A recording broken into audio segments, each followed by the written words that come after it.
Boa tarde, pessoal. Boa tarde. Antes da gente começar o bate-papo em si, o Grêmio ele vai dar um pequeno informe. Hoje, dia 29 de maio, a União Nacional dos Estudantes desceu para a gente que o pedido de mobilização contra o congelamento que o governo Lula tem feito nas instituições federais. Os institutos das universidades foram congelados 40%, o que corresponde a 30 bilhões de reais dos nossos investimentos, das nossas verbas. Isso reflete em tudo que a gente pode fazer como universidade, reflete nas nossas aulas, reflete nos nossos laboratórios, e nas capitais hoje vai rolar manifestações, e a gente, como Grêmio do Interior e Grêmio que começou de fato esse ano a ter uma gestão participativa da escola, a gente não consegue tocar de fato alguma coisa ainda com os estudantes, mas é importante a gente lembrar, a gente colocar isso no centro da pauta, que a gente quer um governo que se comprometa com os estudantes. E apesar do governo ter feito uma recomposição orçamentária desse congelamento, ela não corresponde ao que a gente precisa. A gente precisa de mais investimento na educação e sempre. É isso. Obrigado, pessoal. Bom, agora de fato começando o bate-papo. Hoje a gente está com o candidato Leandro. E, bom, o Grêmio propôs esse bate-papo para que a gente, como estudante, principalmente os estudantes, construísse o processo eleitoral juntos. A gente também quer agradecer a presença dos servidores, mas especialmente dos estudantes. Bom, construir o processo eleitoral juntos é fazer uma democracia participativa, onde a gente possa perguntar, questionar e participar, mesmo depois que já ocorreu a eleição. Para a gente, como estudante, é muito importante, porque é a gente que vive o chão do início. Então, agora no início, antes de começar o bate-papo, o candidato vai ter um tempo de 15 minutos para fazer a apresentação do seu plano de ação, das suas propostas, das suas ideias. Obrigada, desde o início. Boa tarde. Posso ficar em pé? Gente, boa tarde. Boa tarde, servidores, colegas, principalmente alunos, e boa tarde para o Grêmio. Eu estive conversando com a Beatriz e o Lucas desde a semana passada, no finalzinho da semana passada, e eu queria então fazer um elogio público, assim, a iniciativa que vocês tiveram de propor esse momento de conversa assim, com nós candidatos, dando a chance da gente se apresentar, da gente conversar, da gente mostrar um pouquinho mais a cara e mostrar um pouquinho mais o que a gente pensa. Então, esse posicionamento de vocês, enquanto Grêmio, eu acho que é muito enriquecedor para a gente enquanto instituto. A gente percebe em vocês fazendo esse tipo de atitude que o nosso papel está sendo cumprido de uma maneira bem legal, porque é uma iniciativa de formação de cidadão. Então, agradecer muito a oportunidade que vocês estão dando e parabenizar pela iniciativa de propor essa conversa. Eu trouxe uma apresentação, vira para cá, deixa eu ficar mais ali, para não atrapalhar ninguém, e eu ficar apontando aqui, para a gente balizar um pouco, para me apresentar. Eu acho que eu sou o professor Leandro, e sou um professor que atuo mais nos cursos da área de infraestrutura, mais especificamente nos últimos semestres, mas na arquitetura, porque eu sou coordenador do curso de arquitetura. Então, essa oportunidade de me apresentar, e eu vou falar aqui para os meus colegas servidores, mas principalmente olhando para os alunos que aqui estão e que aqui demandaram esse bate-papo, que é aqui que a gente precisa conversar. Então, essa oportunidade de me apresentar. E antes de falar um pouco da minha formação, de onde eu vim, por que eu estou na área de arquitetura, eu queria trazer o slogan que eu apresentei como proposta de gestão. Porque vocês vão perceber que algumas propostas que eu estou fazendo, que eu venho colocando como propostas de gestão, elas vão estar baseadas, vão estar com um lastro nesse tripé que eu coloquei ali. Uma gestão com escuta ativa, diálogo e participação. Então vocês vão perceber que algumas respostas que eu vou dar para algumas demandas, para as perguntas talvez, eu vou responder sempre buscando esse tripé. Então, ainda mais para frente a gente pode fazer uma experiência disso, porque eu acho que algumas propostas a gente vai fazer essa relação. Um pouquinho quem sou eu, para vocês me conhecerem. Aquela cara redonda, que alguns chamam de traquina, mas eu sou professor aqui do campus desde 2009. Então eu entrei aqui há mais de 16 anos. Quando eu entrei aqui no campus, eu entrei para trabalhar nos cursos técnicos em edificações, tanto integrado quanto superior. E a minha formação inicial, minha formação acadêmica, vamos dizer assim, é arquiteto e urbanista. Então, eu sou arquiteto e urbanista, formei na UFS, tenho mestrado em arquitetura e urbanismo e doutorado em geografia, né? Conversando esses dias com o Lucas sobre isso. E fiz uma especialização, aí eu posso dizer que eu fui aluno do IFES na especialização. Eu sou especialista em práticas pedagógicas docentes também, aí sim pelo IFES. Então essa é a minha formação acadêmica, como eu atuo e por isso que eu atuo nos cursos que eu atuo. Como eu estava dizendo, em 2009 eu comecei aqui no campus. Já vim direto do campus Colatina e desde então não saí. Atuei até 2012 exclusivamente nesses cursos técnicos integrados, edificações e os cursos concomitantes que a gente tem à noite também, que é aquele técnico noturno, que não faz integrado ao médio. Desde o começo, na verdade, acho que um ano depois eu já comecei com algumas atividades de pesquisa. Então, mesmo antes da gente começar a ter uma oferta de cursos superiores na área, eu já comecei a trabalhar com pesquisa, porque aí o IFES já era IFES, né? Ele já tinha deixado de ser Cefetes. A transformação aconteceu mais ou menos quando eu cheguei. Eu cheguei ainda no restinho de Cefetes e depois virou IFES. E entender IFES enquanto IFES é entender que o ensino, a pesquisa e a extensão são componentes do nosso processo educacional. Então eu já busquei, já em 2010, começar a fazer atividades de pesquisa e de lá para cá eu fui continuando. Então trabalhei com alunos no integrado, no superior, a pós-graduação, que eu também fui professor lá em 2012, comecei. Atualmente a gente tem também uma pós-graduação na qual eu sou professor, que é de Arquitetura e Cidades Sustentáveis. E minha experiência vai de sala de aula, então, do curso técnico, que foi inicialmente, depois para graduação, para pós-graduação e atividades de pesquisa e extensão. Que aí o componente da extensão entra como outro pilar do processo de formação. Então, esse é um pouco do que o Leandro está sendo apresentado para alguns de vocês enquanto candidato enquanto formação. Eu não sei se eu quebraria muito o protocolo, Lucas, mas a gente estava falando de um bate-papo, assim. Eu queria deixar aberto para quem quiser, parar um pouquinho e fazer uma pergunta, se quiser interromper. Eu não sei se quebraria muito a dinâmica de vocês, mas eu estou à vontade para isso, se alguém achar necessidade. Tudo bem? Pode passar. Vamos falar um pouquinho das propostas, que eu acho que eu vou falar um pouquinho demais, eu sou capaz de eu passar um pouco do tempo, aí vocês podem me puxar a orelha, porque se fosse no trabalho, vocês iam ser puxados a orelha, né? Então vamos lá. Primeiro, ouvir mais para decidir melhor. Lembra do meu lema? Escuta ativo, diálogo e participação. Então, escutar mais para decidir melhor é o caminho que eu observo, que eu vejo para errar menos. Porque a gente vai errar, né? Eu acredito que ninguém vai acertar em tudo. Mas se eu conseguir abrir uma escuta de fato, e a partir da escuta dialogar, conversar com alunos, com docentes, servidores, técnicos administrativos, comunidade, a chance de errar, acredito, vai ser menor. Então, partir do pressuposto em que eu tenho que escutar de fato, vai me ajudar a tomar as decisões. Então, essa é a minha linha inicial, minha linha de conversa inicial. Segundo item que eu coloquei aí, eu fiz uma seleção. O meu plano de ação no final vai ter um QR Code moderninho, que vocês vão poder acessar uma página que tem o plano de ação de uma maneira mais completa e outras informações. Mas o segundo ponto que eu trouxe aqui para a gente conversar, mais pesquisa e mais extensão. Por que eu penso nisso? Porque, de novo, eu não consigo enxergar essas atividades de ensino, a sala de aula, separadas das atividades de pesquisa e extensão. Quando eu visito, essa semana eu estive de novo lá com os meninos do LEDs, no projeto que eles estão fazendo com a FAPES. Eu participei junto com eles no ano passado de uma etapa, fazendo a etapa de projeto de arquitetura.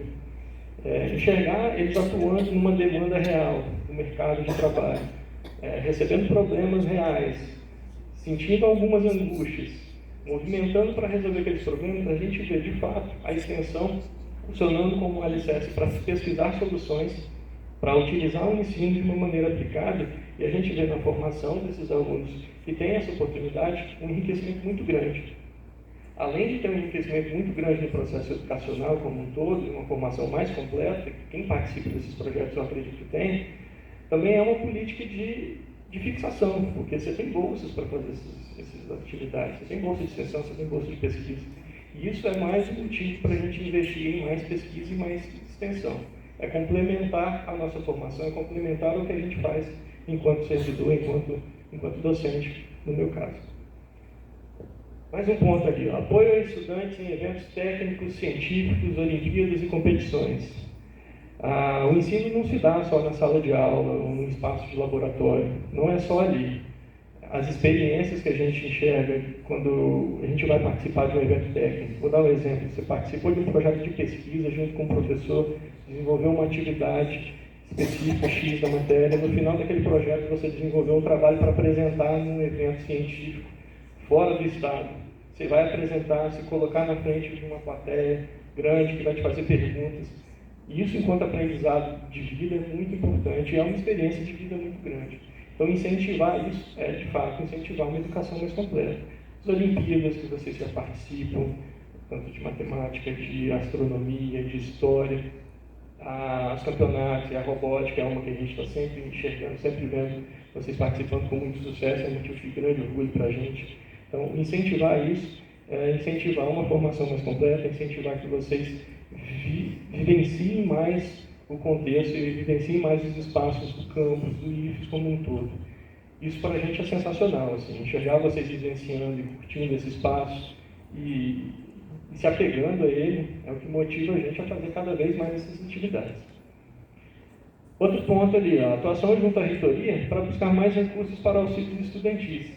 A gente sabe que algumas condições para vocês virem aqui à tarde, por exemplo, para ficar numa aula de independência, para fazer uma atividade extra, é muito onerosa, é muito caro às vezes. Você tem que pagar um almoço, você tem que ter um outro transporte, não dá para vir todo dia. E os auxílios que a gente tem e que a gente já oferece ajudam muito, mas poderiam ser mais. Então, uma proposta minha é atuar junto à reitoria para buscar mais recursos, para que a gente tenha uma minimização desses problemas que a gente sabe que tem. A gente não adianta cobrar de vocês vir aqui todo dia à tarde para fazer uma complementação, para estudar para uma Olimpíada, para fazer uma atividade extra, se vocês não tiverem condições materiais de estarem aqui. Se vocês estiverem aqui com fome, por exemplo, porque não vai ter dinheiro para comprar um lanche, para fazer um lanche. Então, buscar esses recursos é essencial para que todo esse processo aconteça da melhor forma possível. Então, isso eu vou atrás também. Porque a gente sabe que as coisas não se limitam só ao campus, a gente precisa extrapolar, a gente precisa alcançar também outras áreas. Peraí que deu uma desconectada, tem que pausar meu tempo. Incentiva a arte, a cultura, o esporte e ao protagonismo estudantil. Protagonismo estudantil é isso aqui, entre outras coisas. Vocês iniciarem uma proposta de chamar os candidatos para a direção, para apresentar suas ideias, para debater, para fazer perguntas, para escutar, para conversar. É vocês se colocando como centro do processo educacional, colocando como protagonistas de verdade. Então, incentivar essas ações, incentivar o Grêmio, incentivar todas as ações que vocês promovem, é de fato trazer essa educação, esse protagonismo para o centro da educação, para o centro desse processo. O que é a Semana de Arte e Cultura? A gente sente a escola pulsar com os eventos que vocês fazem, que vocês vêm aqui e fazem peças de teatro maravilhosas, abordam assuntos super necessários. Sentir a escola de fato pulsando numa semana como essa, que traz tanta coisa que às vezes o dia a dia da rotina da sala de aula não nos permite, é parte do que a gente precisa fazer, assim, é transformar a escola numa coisa que ela nasceu para ser, um espaço pulsante que vai levar arte e cultura para toda a comunidade. E quando a gente tem uma semana dessa, a gente sabe que a comunidade sente isso também. Não fica só aqui dentro, as pessoas vêm atrás das informações, vêm saber o que está acontecendo, participam desses eventos. Então, incentivar, por exemplo, uma semana de arte e cultura, participação em eventos, em jogos, isso tudo também é uma proposta, uma coisa que eu tenho pensado para dar sequência no que já vem acontecendo também. Bom, falar um pouco dos núcleos, apoiar os núcleos pode parecer uma proposta um pouco subjetiva, mas o apoio de verdade, o apoio concreto, ele vai se dar na ação e na prática, porque reconhecer a necessidade, a responsabilidade, a importância desses núcleos é reconhecer a nossa existência enquanto comunidade plural. A gente tem a inclusão como uma coisa essencial da nossa prática, da nossa atividade. E todos os núcleos que a gente tem atuando, NEPGENS, NEABI, INAB, fazem um trabalho fantástico, e só fazem esse trabalho fantástico porque possuem um apoio. E aí eu digo apoio de direção geral, de direção de ensino, de servidores, de todo mundo. Então, estar do lado, dar condições materiais, condições subjetivas, um apoio mesmo na prática do dia a dia, é uma proposta minha de gestão, de ouvir as necessidades desses núcleos, porque eu também não vou chegar aqui e falar que o núcleo não Pigens ou nem a BI precisa disso, se eu não escutar primeiro.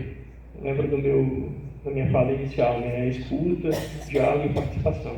Então, dar apoio é escutar, sentir as necessidades, sentir onde é que aperta o calo e sim apoiar, de fato, quando a gente perceber quais são as necessidades.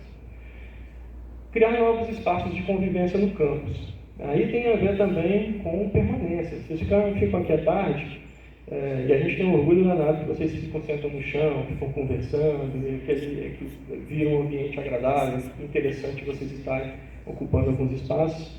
Mas eu também sinto que falta algum espaço pensado para vocês ocuparem. Aquele intervalo da tarde que vocês estão meio sem fazer nada, aquele intervalo que vocês poderiam estar fazendo alguma atividade. E a gente tem uma mão de obra pensante no campus que pode e deve propor soluções de novos espaços de convivência. A gente consegue fazer isso com muito pouco. O exemplo é o Redário que vocês fizeram. Né? Pouco tempo atrás eu consegui um espaço no Redário, que é um espaço de convivência que foi criado a partir de uma ideia. Tem também o forninho de pizza, né? Aqui atrás, que também foi uma iniciativa de vocês. Então, colocar todas essas mentes, essas cabeças para pensar e executar essas ações pode transformar o nosso campo de uma maneira muito positiva. A gente tem muito espaço legal. Aí eu estou puxando a sardinha para o lado da arquitetura, né? Porque é o meu lado aqui. A gente tem muito espaço e muito potencial para poder melhorar esses espaços de convivência no nosso campus. Um outro item que tem a ver também com essa questão que eu já falei da dificuldade da evasão e da dificuldade de a gente vir aqui em outros horários, que é da continuidade na implantação do refeitório. Já foi falado, vocês já sabem que o refeitório é uma realidade, já deve estar, no que a gente vem ouvindo, já deve estar até o final do ano em implantação, mas não é só a implantação que a gente tem que se preocupar, né? A gente tem que se preocupar como é que ele vai funcionar. E ele tem que funcionar da melhor forma possível. A alimentação de qualidade. A alimentação é uma política educacional. Vocês estarem bem alimentados é uma política educacional que a gente tem que incentivar e tem que fazer esse restaurante funcionar da melhor forma possível. Não adianta o equipamento, a infraestrutura. A gente também tem que ter inteligência numa gestão para aquele espaço funcionar de uma forma excelente, que é o que a gente imagina. Reformular o espaço da biblioteca, um espaço multipropósito. Aí, de novo, assim, eu acho que eu tenho um orgulho de participar de uma instituição como essa, que a gente tem muitas mentes brilhantes, assim. Basta a gente conversar, que a gente reconhece, e a gente vê que a gente pode ganhar muito mais com a conversa. Esse espaço multipropósito é uma conversa que eu tive com o pessoal da biblioteca, onde eles apresentaram esse conceito, que a biblioteca atual, da geração de vocês, ela não é a biblioteca de 30 anos atrás, que era um lugar para guardar livro. Se hoje o conhecimento não está só no livro, a biblioteca também tem que ser algo a mais. Então, pensar no espaço da biblioteca como esse algo a mais é uma proposta que eu tenho para fazer nessa gestão. Então, um exemplo básico, assim, a gente precisa de mais tomada para carregar telefone, né? A gente tem uma estrutura de 30 anos atrás que não tem tantas tomadas. E eu vejo vocês carregando, fazendo fila em tomadas pelo corredor. Isso é uma adaptação. A gente está numa casa que precisa, uma casa já um pouco antiga, mas que ela precisa ser adaptada. E a biblioteca, eu acho que é um espaço que pode assumir uma centralidade nesse espaço de saber, nesse espaço de educação, muito importante e muito grande. Está quase 2 minutos, obrigado. Eu dei uma acelerada para tentar ficar no tempo. Falei que ia tentar. Enquanto propostas também, essas propostas já não são nem tão novidades assim. Da casa modelo, da guarita, são ideias que já são colocadas há algum tempo e que eu pretendo dar sequência. Casa modelo, talvez o pessoal das edificações e da arquitetura vão saber porque eles vão lidar diretamente. A gente tem um laboratório de instalações hidrossanitárias, onde tem água, esgoto, instalações elétricas. Cada um é um laboratório, cada um é um espaço. A ideia da casa modelo é ser um espaço à parte, onde uma casa seja um esqueleto em construção, onde a gente ia conseguir ver desde a fundação, como é que é a fundação, a base, o piso, o pilar, a estrutura, a vedação, as instalações. É como se fosse um raio-x de uma obra e que tivesse ali. Então, todos os laboratórios funcionariam nesse espaço. E esse espaço da casa modelo ele ia se restringir apenas aos cursos de edificações e de arquitetura. Ele poderia ser um espaço para que toda a comunidade utilize. Então, é uma proposta da gente implantar também isso como um complemento à formação. Tem outro que eu coloquei ali, tem outros no plano, mas eu acho que eu quis ressaltar aqui, a questão da guarita. A gente tem uma escola que é linda, no centro lá você tem aquela entrada, aquela foto que a gente sempre tira, eu amo IFES, mas a nossa entrada ainda está tímida lá embaixo, a guarita acho que pode dar uma melhorada. A gente tem muita gente competente que já vem pensando em uma mudança, eu acho que também é uma outra proposta que a gente está colocando para melhorar esse nosso acesso, melhorar um pouquinho a nossa cara. Também isso não é novidade, isso já está sendo discutido. Eu quero dar sequência nessas coisas que estão sendo colocadas e sendo discutidas há algum tempo. Falei que eu ia conseguir fechar a tempo. Não, na verdade eu falei que eu talvez estapularia, mas eu consegui fechar a tempo. Como eu estou moderninho, que eu falei com vocês, eu tenho um QR Code ali, que vai acessar uma página que vocês vão ter acesso ao plano de ação, a campanha de apoio, para colocar aquela figurinha em volta da foto, falar eu apoio o Leandro, quem quiser, logicamente. O perfil do Instagram está muito ativo para mim, uma atividade que eu nunca imaginei na minha vida. Quem já me acompanhava há algum tempo vai perceber isso. Inclusive, a minha família está estranhando um pouco. E um canal para escuta ativa, porque aí, de novo, eu vou retomar meu slogan inicial. Né? Escuta, diálogo, participação. Então, tem lá um canal para que vocês falem, para que quem quiser fazer alguma sugestão, questionamento, reclamação, é um espaço aberto, né, para vocês utilizarem. Então, escaneando o QR Code ali, vocês vão ter acesso a essa página. Eu acho que é isso. Fechou? Chapa 1.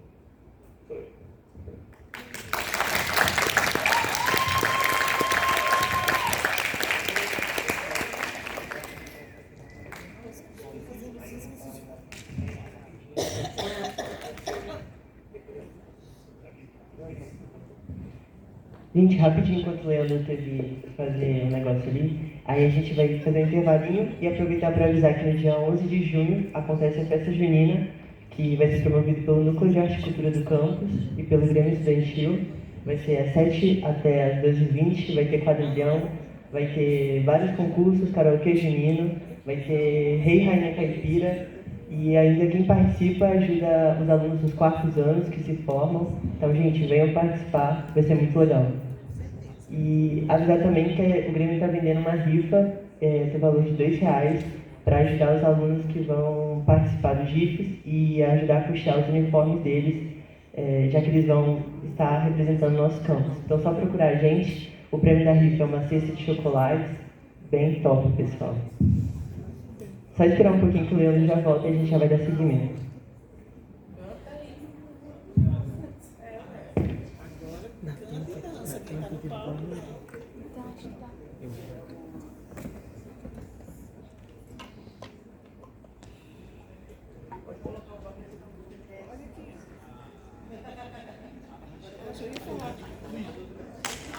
Coloca o QR Code para a gente acessar Deixa o QR Code para a gente acessar. Enquanto isso.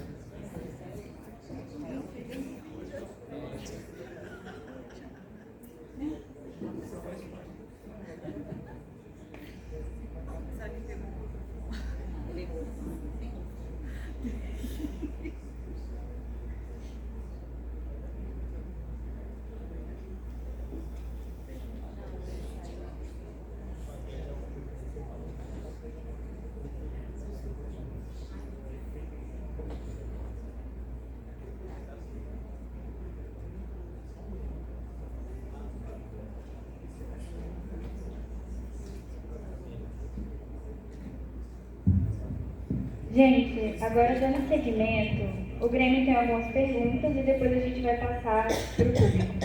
E lembrando que todas essas perguntas foram feitas ontem para o candidato Braz. Pode começar? Relativa a avanços tecnológicos, é notório que o eixo de infraestrutura vem sendo negligenciado pela falta de investimento em equipamentos atualizados para o curso de edificações e estrutura básica para o curso de meio ambiente. Existe previsão de mudanças quanto a isso na sua gestão? Olha, essa é uma questão que envolve inúmeros aspectos, assim. Tem aspectos, inclusive, que a direção pode fazer, eu acho que a gente vai se movimentar com relação a isso. Eu vou citar alguns exemplos que eu acho que já pode dar uma resposta imediata, eu acho que assim, para isso. E outra resposta que eu acho que vai envolver uma articulação e uma luta. Assim. Então, acho que a primeira resposta é, a gente tem, entrou já, na verdade, uma turma de edificações concomitante, subsequente, que a gente fala, que não é integrado ao médio, foi um curso em parceria com a Petrobras. Essa turma está acontecendo, eles vêm de camisa verdinha, não sei se vocês já viram esses alunos aí. E essa proposta foi feita e o campus e o curso, a coordenadoria aderiu porque ela tinha fomento, ela veio com um investimento. Então esse investimento vai trazer para a gente também resultados em infraestrutura. É um processo lento, que não vai acontecer de uma hora para outra, porque todo esse processo de compra de equipamentos, de chegada de material em instituições públicas não é tão fácil quanto a gente ir lá na loja comprar. Mas vai chegar. Então vai chegar um número de computadores relevante para a gente equipar mais um laboratório. A quantidade de computadores vai ser suficiente para ter mais um laboratório de informática. E laboratório de informática a gente sabe que é uma demanda atual e futura. Que a gente não está vivendo mais sem um laboratório de informática. Qualquer aula a gente precisa. A gente vai ter outros equipamentos para o laboratório de infraestrutura, para o laboratório de materiais de construção. Então, eu estou aqui desde 2009, e desde 2009 tinha uma professora aqui que era a Alessandra Savazini. Ela ainda está na instituição, mas hoje ela está em Vitória. E desde 2009 ela pedia para comprar uma prensa. Vocês da edificações conhecem a prensa. E a nossa prensa não está funcionando como deveria, ela não está calibrada, a gente não consegue fazer de fato o que a prensa deveria fazer, ela serve como um experimento de metodologia, para mostrar como é que funciona. Então, desde 2009 a gente vem lutando para ter esse equipamento que não é barato. Agora, com essa proposta da Petrobras enquanto parceira nesse curso, a gente pediu e a gente acredita que deve chegar ao longo desse ano ainda esses equipamentos. Então, uma forma da gente conseguir recursos para equipar laboratórios, para trazer mais infraestrutura, né, bens materiais, é a gente buscar fomentos externos. Porque uma realidade é essa que vocês falaram no início, né? Uma realidade dura para a gente que trabalha com educação, que é a de corte de gastos. Então, se a gente trabalha num cenário de corte de gastos que é para todo mundo, a gente tem que trabalhar em duas frentes, como eu tinha falado no começo. Primeiro é a luta ativa, é discutir, é reclamar, é fazer greve quando tiver que fazer greve, porque isso não pode, de fato, a gente deixar a educação ser tratada como uma mercadoria e muito menos como uma mercadoria de menor valor, de menor preço. E a segunda é a gente buscar meios possíveis. Se há um meio possível de buscar recursos através dessas parcerias, eu acho que é por aí que a gente tem que trabalhar. Eu acho que é por aí que a gente, talvez eu consiga dar uma primeira resposta agora com esses recursos vindo desse programa, dessa parceria. Então, acho que é por esse caminho.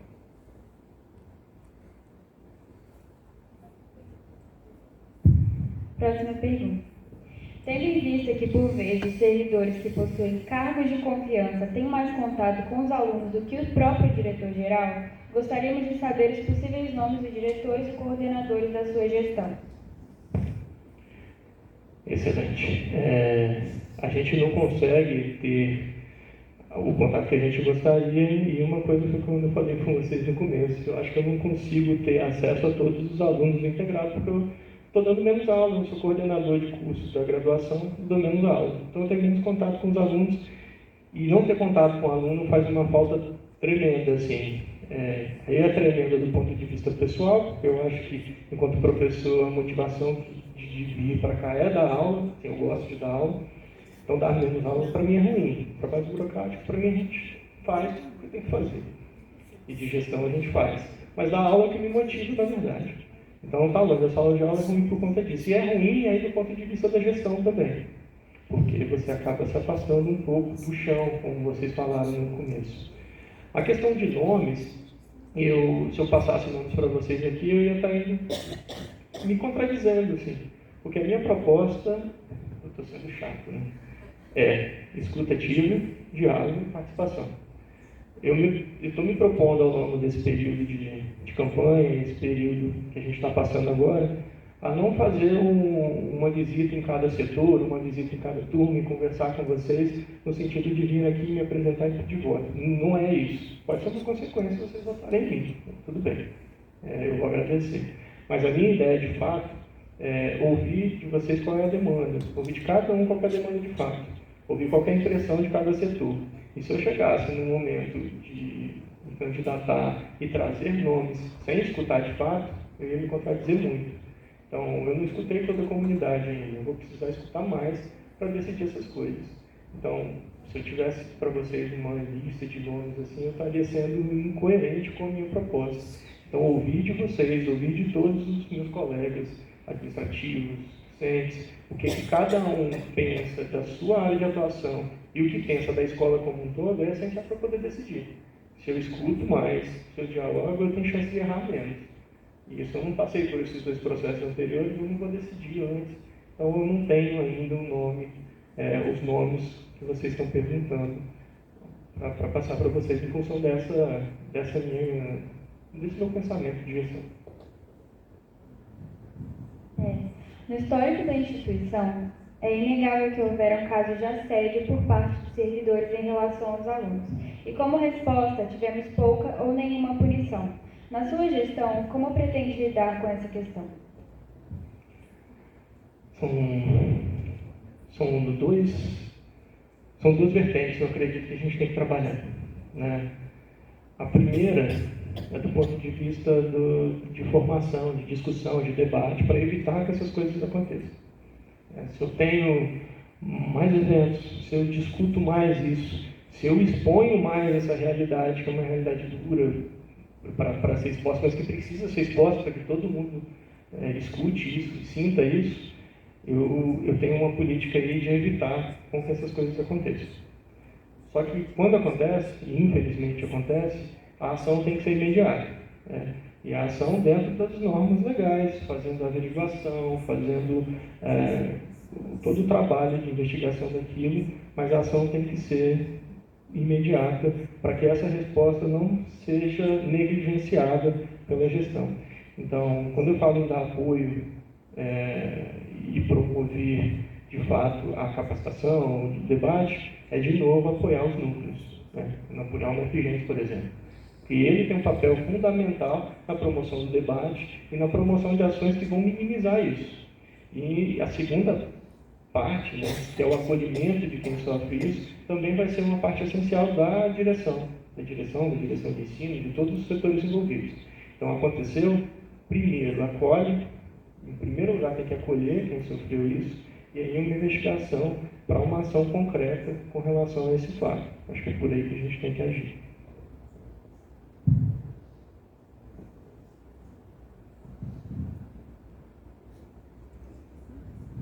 Com o novo ensino médio, houveram mudanças significativas na carga horária dos alunos e dos professores, o que pode ocasionar em perdas significativas na qualidade do ensino. Quais são suas propostas para mitigar esses impactos negativos? Realmente a gente está num processo de mudanças, né? A gente tem cursos finalizando de 4 anos, né? Vocês são 4 anos. A gente tem alguns aqui de 3 anos, acho que não, né? Mas a gente tem alunos aqui de cursos integrados de 3 anos. E a gente tem já contratada, vamos dizer assim, uma mudança assim que essas turmas de 3 anos formarem, que é a quantidade de horas para cada curso e que vai variar também para cada um, né? A carga do núcleo comum tem, mas a carga da área técnica muda. Então, de 1.800 cai para 1.200, para alguns são 800. E qual que é a receita para a gente trabalhar com essas adequações que não são boas, né? A gente programa um curso e planeja um PPC, né? Um projeto político pedagógico, um projeto de curso, para que ele dure mais tempo. E você planejar um curso que dá um trabalho gigantesco, você tem que envolver toda a escola para debater questões importantíssimas. E é um trabalho, mas é um trabalho bom, porque a gente pode, de fato, algumas discussões que às vezes ficam escondidas na nossa rotina, para serem feitas na construção desse PPC. E ter ele por pouco tempo é ruim, porque a gente não tem um tempo de amadurecimento daquela proposta. Então, a gente vai ter 3 anos dos cursos nossos funcionando e imediatamente a gente vai ter que fazer outra adequação. Qual que é o caminho para a gente resolver os conflitos e minimizar? Diálogo. A gente juntar todos os professores, colocar docentes envolvidos com a atividade de ensino, núcleos, alunos, toda a comunidade envolvida para debater as mudanças que a legislação vem trazendo para a gente praticamente a cada ano. Mas a gente tem que se adaptar de uma maneira rápida e não tem outra receita. Eu não vou chegar aqui falando, eu vou fazer um curso assim, que vai funcionar aqui, vai ter aula de tarde, vai ter aula nesse horário, se eu antes não conversar com todos os envolvidos. Não posso chegar com uma receita pronta. Então, o debate tem que ser em função dessas realidades impostas pela legislação, mas tem que ser construído a partir do diálogo.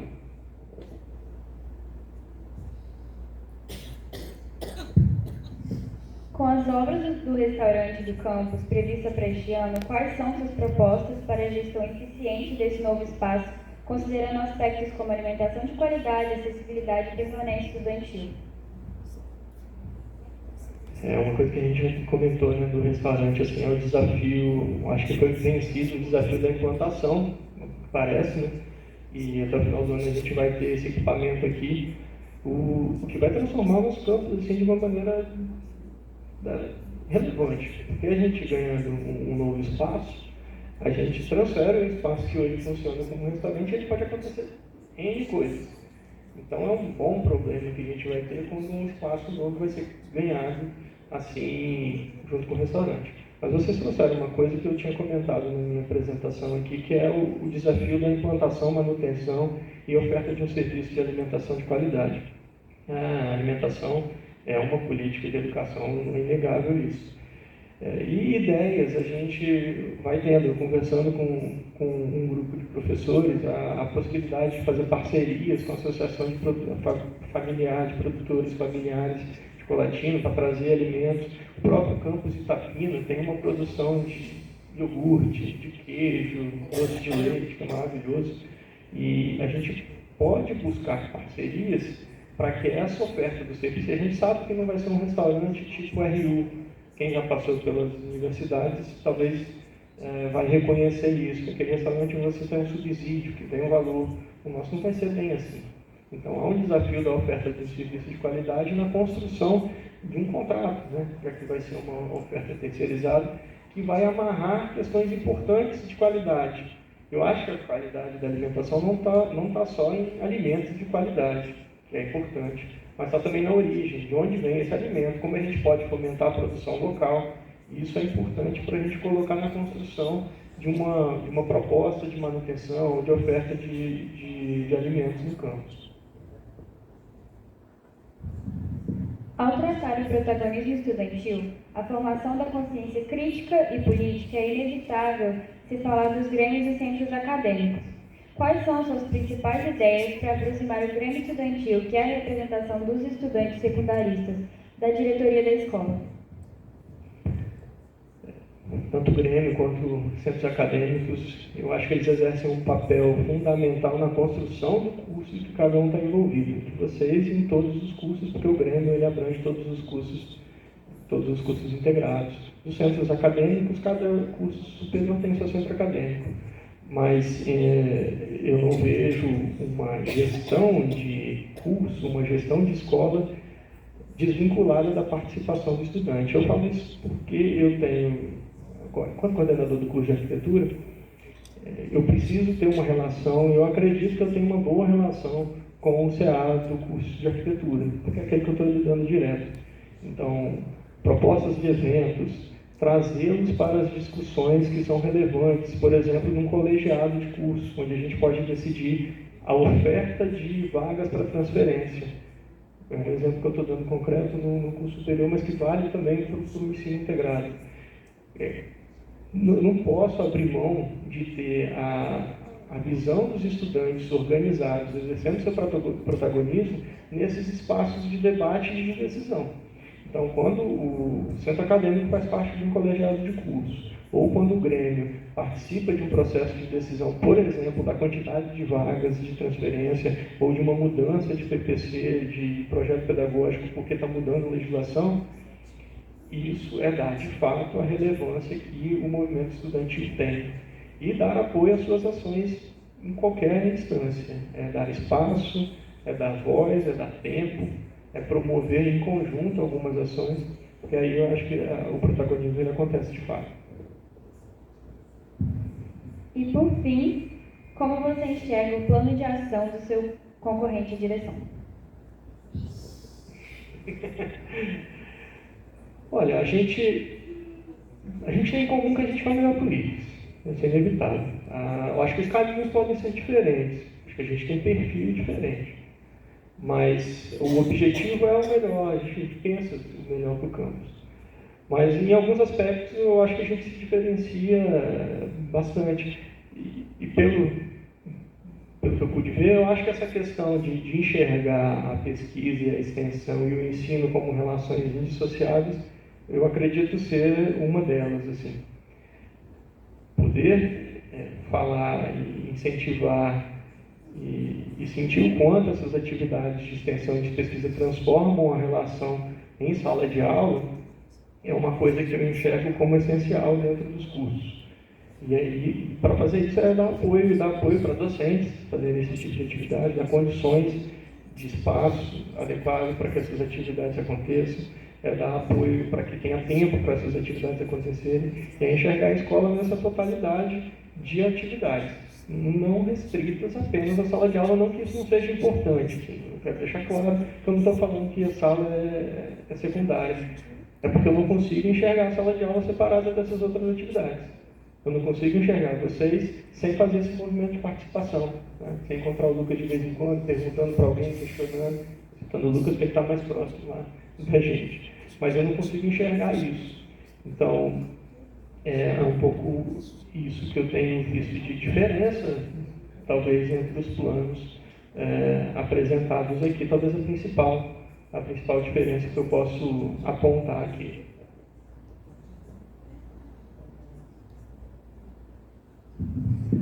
Agora a gente vai dar início ao momento em que o público pode fazer perguntas.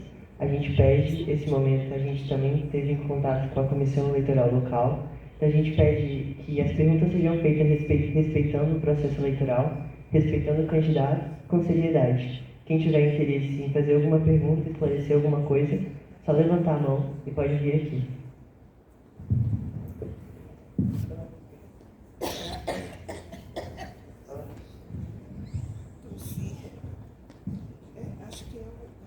Acho que aproveitar o dia do geógrafo, parabéns, que é doutor de geografia também, e fazer uma pergunta de algo que eu sempre converso muito com a M11.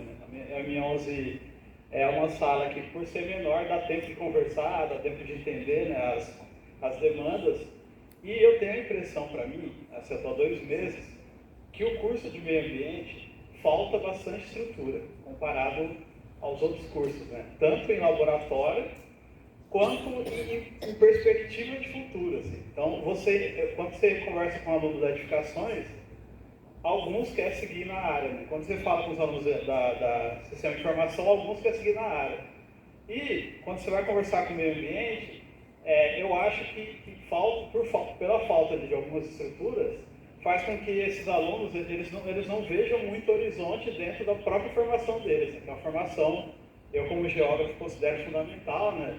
Os professores também que estão aqui de substituto em diálogo, né, eles têm até dificuldade, assim, às vezes, de fazer um conteúdo que adequa às necessidades do meio ambiente, justamente por não entender, né, o curso de meio ambiente, assim, em termos de qual o horizonte, né, qual o futuro, quais são os laboratórios, né, quais são as possibilidades, e eu acho que isso acaba refletindo na própria formação do curso de meio ambiente. Né? Então, é mais um pedido para que, caso, né, eleito, utilize nessa escutativa, talvez para mim é um conceito do neoliberalismo, mas enfim, mas é o próprio diálogo, né? O próprio diálogo como uma perspectiva de avançar e dar a resposta, porque se você para conversar com a M11 por meia hora, você entende 10 problemas que tem o curso de meio ambiente, assim. Então eu acho que falta o diálogo, né? Mais do que a escuta, porque a escuta sem diálogo também você vai escutar e enfim, é isso.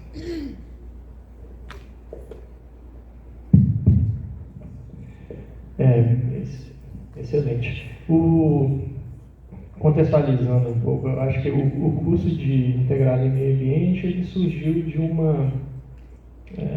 em um contexto do IFES como um todo, onde lá em 2000, contando história antiga aqui, tinha o curso Tecnólogo em Saneamento Ambiental aqui no curso, aqui no campus. Isso foi em 2008, antes de eu chegar. E esse curso tecnólogo é um curso de 3 anos, e aí chegaram professores para que esse curso começasse a surgir, começasse a ter a sua cara, o seu perfil. Em contexto de criação de uma estrutura física, de uma estrutura de pensamento também, é um tempo curto, assim. A gente teve ao longo desse tempo o curso se extinguindo por um motivo, eu acho que é alheio ao Instituto enquanto instituto, porque foi um contexto bem geral, onde os cursos tecnólogos foram perdendo de fato importância, principalmente em cidades de interior. As pessoas acabavam procurando ou só o técnico ou já uma graduação, e os tecnólogos acabavam sendo deixados de lado no processo de escolha. Então, a partir desse curso, a gente foi se adequando às necessidades e ao perfil do campus, e atualmente a gente tem um curso de meio ambiente, e é recente aqui no campus, né? Se a gente vê o curso de edificações, ele está aqui desde quando? Desde 93. Curso de informática, que é o processamento de dados, também está desde 93. O de administração está desde 2010, 11, eu posso estar errado aí. Mas o meio ambiente é mais recente. Então, a construção de um projeto, ele também leva tempo. Eu acho que a gente precisa, eu acho que enquanto a sua pergunta é um apontamento de direção. Assim. Acho que a gente precisa, de fato, enxergar esse curso, enxergar as suas carências para trabalhar o que pode ser melhorado nele. E eu acho que a gente tem condições de melhorá-lo no ponto de vista material e no ponto de vista de formação também e de diálogo enquanto docentes envolvidos. Uma coisa que eu coloco, que eu acho que pode contribuir em qualquer curso nosso, é aproximar um pouco as nossas áreas, que a gente às vezes acaba trabalhando em ilhas um pouco isoladas. Então, se eu tenho a possibilidade de conversar com um professor de geografia, na minha disciplina técnica, eu vou falar de edificações para dar um exemplo mais prático lá de projeto, e adequar o projeto a uma realidade da geografia, que facilmente pode acontecer. Se eu tenho essa proximidade, essa possibilidade, eu tenho de fato um envolvimento maior com o curso. Eu tenho, de fato, uma produção de melhores projetos integrados, o que vai motivar todo mundo. Então, eu acho que faz parte também essa aproximação nossa, enquanto instituição, enquanto área de atuação também, para que a gente consiga promover mais essas interações, que às vezes a gente percebe, hoje foi comentado em uma outra fala pela manhã, em uma outra esfera, os alunos às vezes vêm procurar, mas escolhem pelo ensino médio, eles não escolhem pelo curso técnico. Mas o curso técnico é o que a gente oferece, eles têm que ter, vocês já percebem isso, vocês já estão aqui já há um tempinho, que a formação técnica é importante, é uma possibilidade de atuação profissional de vocês. Esse ano a gente veio um ex-aluno nosso de edificações, vou falar o nome dele, ele terminou o curso ano passado, formou, ia fazer uma faculdade, passou na faculdade, vai estudar fora, só que vai só no segundo semestre. Nesse meio tempo, ele nunca teve a expectativa de trabalhar na área. Ele foi chamado por uma empresa. Aí, há pouco tempo atrás, ele passou aqui para conversar com a gente. Professor, eu fui chamado pela empresa para trabalhar lá em Goiânia, numa empresa, fazendo isso, fazendo aquilo. Eu falei, e a faculdade? Ele, nem sei se eu vou para a faculdade, porque vai ter um salário bom, eu vou ter um trabalho legal, vamos ver o que vai dar.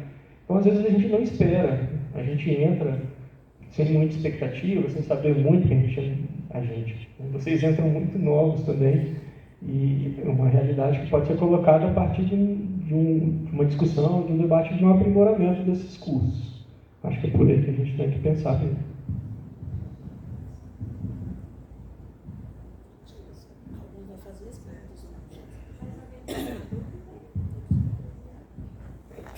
Oi? Pode vir aqui, Francesco. Boa tarde a todos e todas. Pessoal, eu me chamo Francesco, sou professor de História e sou coordenador do NEPGENS. Ontem, no momento de discussão com o candidato Braz, era o momento da nossa reunião. E a gente decidiu não fazer reunião e vir aqui para conversar com o Braz, para fazer perguntas e repetir as perguntas hoje para o Leandro. Ontem quem fez as perguntas foi a Isabela, que é membro do Grêmio, membro do NEPGENS, mas ela não pôde vir hoje, né? E aí, eu vou refazer exatamente as perguntas que foram feitas ontem, que a gente discutiu enquanto núcleo. Então, o núcleo sentou, pensou em perguntas, e aí vão ser 3 perguntinhas. Então, eu vou fazer uma pergunta de cada vez. Aí, primeira pergunta. Quais ações concretas o senhor pretende implementar para promover a equidade de gênero e o respeito à diversidade sexual no ambiente escolar, considerando tanto o corpo discente quanto o servidor? Quais ações concretas? Eu acho que primeiro passa pelo que a gente já tem, né? Eu já comentei aqui ao longo da apresentação, ao longo da nossa conversa. Incentivar os núcleos, nesse caso o NEPGENS que você já citou, que é de onde partiu isso. Porque a gente já tem uma experiência, né? O NEPGENS aqui já tem a experiência da realidade, do que pode ser feito, de como essas situações podem ser tratadas, e dar apoio, dar suporte, dar condições, de novo, materiais, para que o núcleo exerça a sua função, e mais do que condições materiais, é dar um suporte de ação. Né? Qualquer ação que o NEPGENS proponha ter, de fato, um apoio da direção de ensino, por exemplo, ou uma ação que possa envolver uma extensão para uma formação externa, que eu acho que é muito importante também, de levar esse debate não só como é necessário para fazer aqui dentro, mas para fazer também na comunidade. Então, ações que o NEPGENS já produz precisam ser incentivadas, precisam ser dadas visão para a comunidade. E aí, dentro disso, eu acho que, dentro disso não, por meio da ação do NEPGENS, promover esses debates. Eu acho que a discussão, e quando a gente apresenta essas questões de uma maneira clara para nós, quanto comunidade, servidores, alunos, é importante acontecer em cada momento. Todos nós somos agentes dessa mudança. Então, quando a gente se capacita, quando a gente estuda, quando a gente ouve esse debate e chega mais perto dessa discussão, a gente tende a levar isso de uma maneira mais clara. E uma segunda forma, eu acho que é através de extensões, ações que o NEPGENS pode fazer, por exemplo, como formação fora daqui, um evento fora daqui, numa escola estadual, numa escola municipal. Então, dar visibilidade para essa questão e dar suporte às ações que a gente já exerce. Acho que é por aí a resposta. Segunda pergunta. Como o senhor vê o papel da direção-geral no enfrentamento de situações de LGBTfobia, machismo e outras formas de violência de gênero dentro do campus? Poderia citar experiências anteriores ou ideias de encaminhamento? Olha, eu vejo a ação da direção como essencial para enfrentamento disso. Acho que eu comentei, de certa forma, um pouco. A resposta que eu vou dar, acho que eu já falei em outra situação, mas acho que vai pelo mesmo caminho.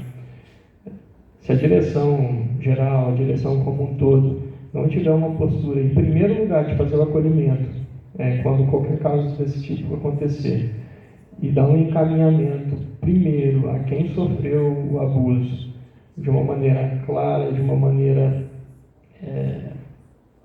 próxima, e de uma maneira com suporte de toda a estrutura da escola, a gente não pode dar o segundo passo.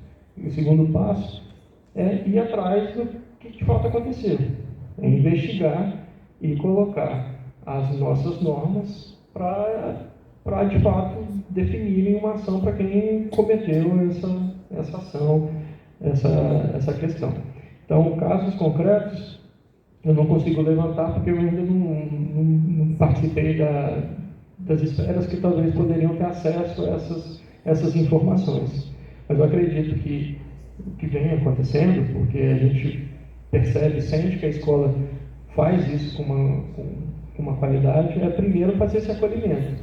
E eu vejo que as nossas estruturas têm suporte para fazer isso. Então, incentivar que o acolhimento, em primeiro lugar, seja feito e depois ir atrás de uma ação efetiva para acabar com essa ação, para que o autor dessa ação, seja penalizado se for tudo comprovado, depois de toda a investigação e tudo mais. A última pergunta é assim. De que forma o senhor pretende apoiar e fortalecer grupos e iniciativas como o NEPGENS, que trabalham com educação em gênero e sexualidade, especialmente em tempos de ataques a esses temas? Acho que a gente tem um contexto nacional e um contexto regional que exige a ação da direção no sentido de de blindar esses núcleos. Os ataques são cada vez mais comuns, mais recorrentes, infelizmente, e a gente precisa que a direção, como um todo, exerça um papel de defesa desses núcleos, porque a gente vai ser atacado, como a gente vem sendo atacado com certa frequência. Então, em primeiro lugar, é defender a ação desses núcleos enquanto promotor de um acolhimento das ações efetivas e promover a ação desses núcleos enquanto um agente de divulgação do conhecimento, de divulgação do saber, de divulgação das questões relacionadas a todas essas lutas que são feitas cotidianamente. Então, parte por aí também, eu acho que passa por aí o caminho que a gente pode adotar enquanto direção.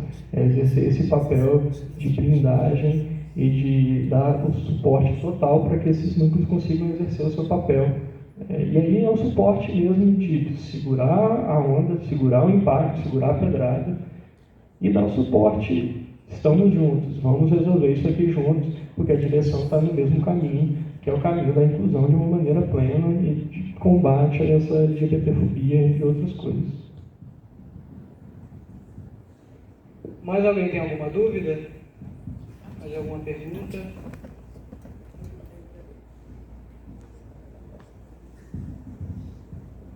Boa tarde, gente. Boa tarde, professor. Eu sou o Lucas, eu sou do 4º ano de administração.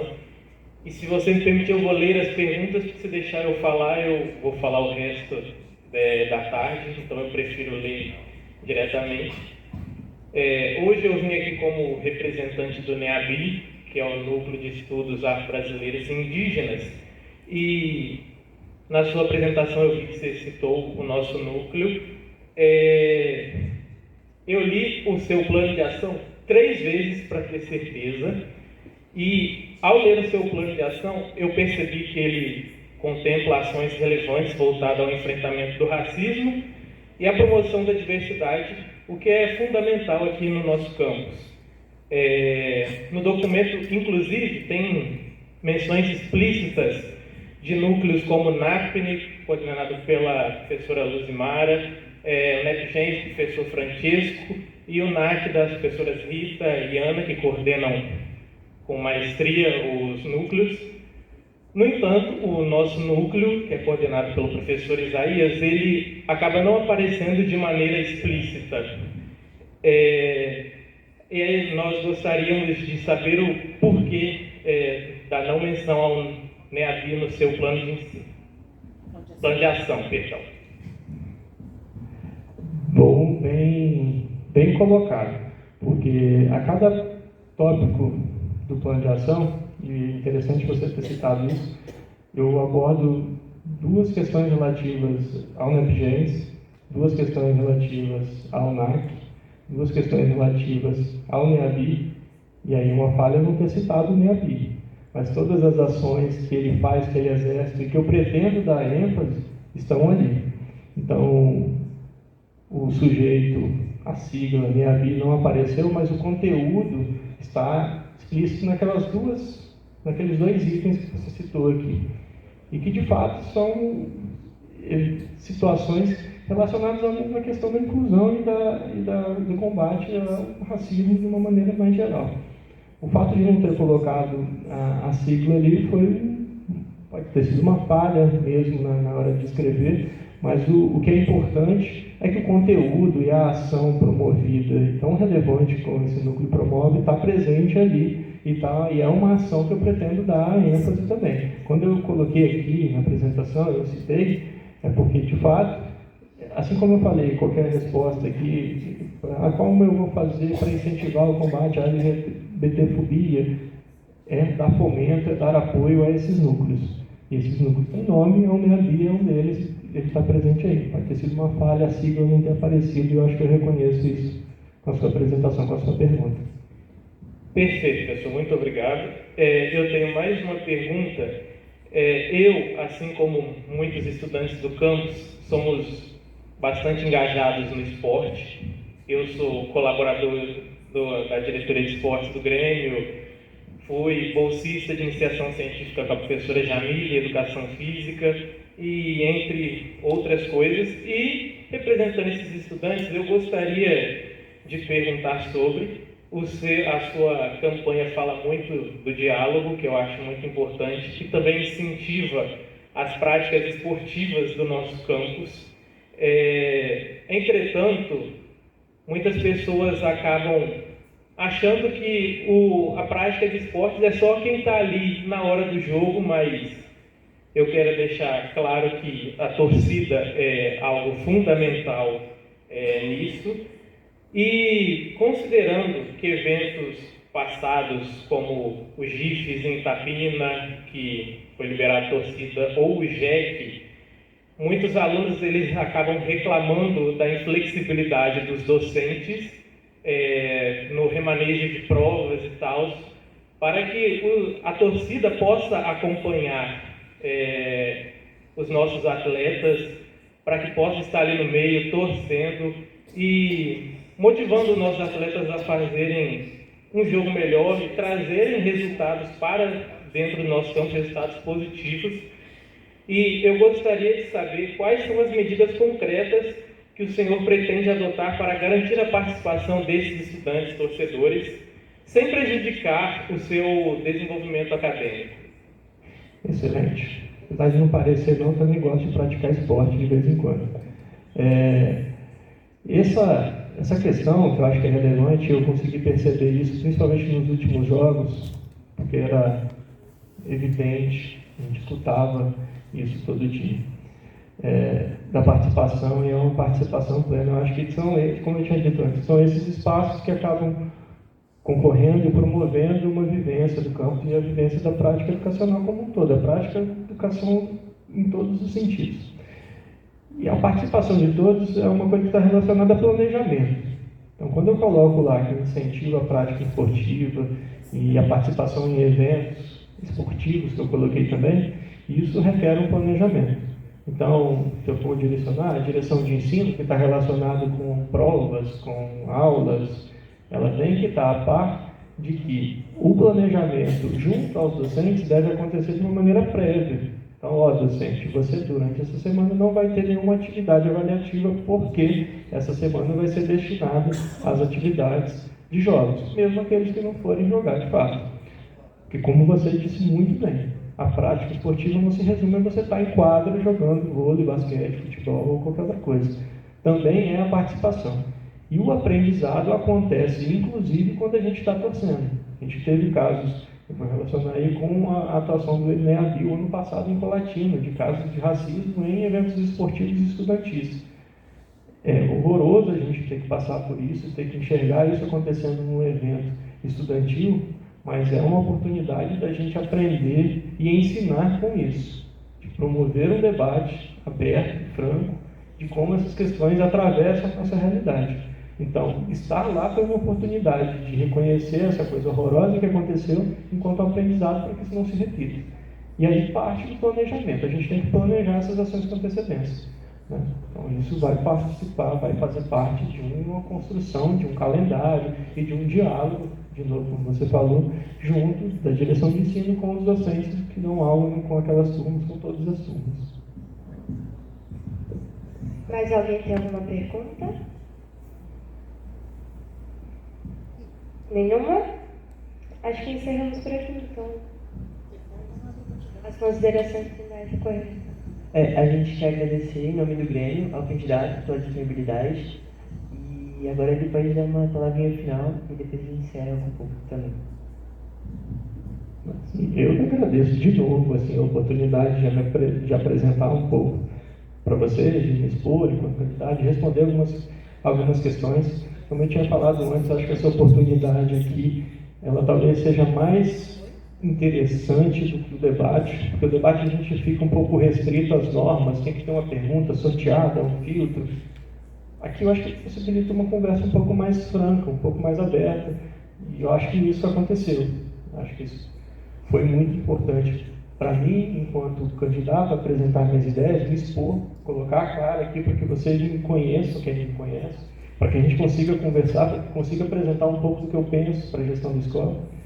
Então, enquanto consideração final, eu não tinha nem me preparado para isso, mas o que eu fico, nem sobre a apresentação de candidato, assim, é orgulhoso em enxergar esse evento promovido por vocês aqui, enquanto possibilidade de exercer um papel democrático pleno, assim, dentro da nossa instituição. A gente começa por aqui. Então, muito obrigado pela oportunidade de participar disso, a gente poder discutir isso de uma maneira franca, de mostrar que essa questão de debate de ideias não vai fugir do debate de ideias, que a gente consiga discutir as questões que vão promover o bem da escola e o avanço da escola, que é o que a gente mais deseja. Então, muito obrigado pela oportunidade. Como eu tenho dito desde o começo aqui, a escuta é uma chave para poder responder muitas coisas, porque eu só vou conseguir, de fato, dar sequência a algumas coisas e compreender alguns problemas que talvez eu não tenha vivenciado, sentido na pele, através da escuta.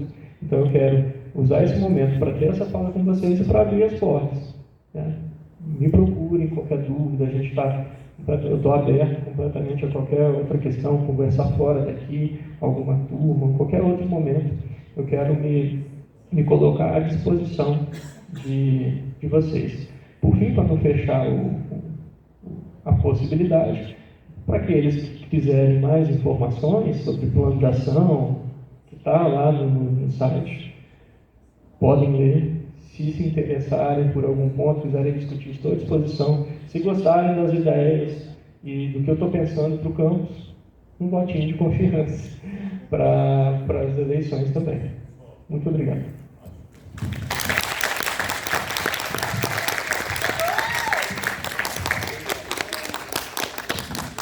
Assim como a gente fez ontem, estava programado até às 15 horas, mas como já acessaram as perguntas, a gente vai encerrar mais cedo. O Grêmio agradece a presença de todo mundo, especialmente dos estudantes, e a gente esperava um pouco mais de estudantes nos 2 dias, mas a gente pretende continuar construindo dentro do nosso campus e dentro do processo eleitoral mais momentos assim, informando e junto com os estudantes construindo uma escola cada vez mais com a nossa cara. É isso, gente. Muito obrigado. Boa tarde.